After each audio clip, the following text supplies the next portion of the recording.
Ambil lah ya. Nggak kamu malu kagak.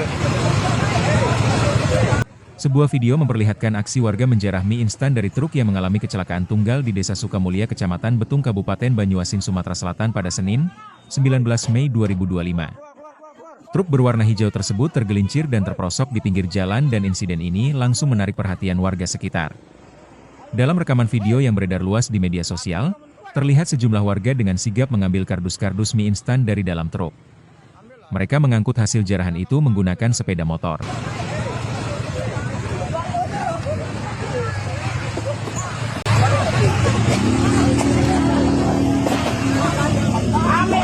Woi, keluar. Woi, kamu ini. Woi, papi kamu keluar.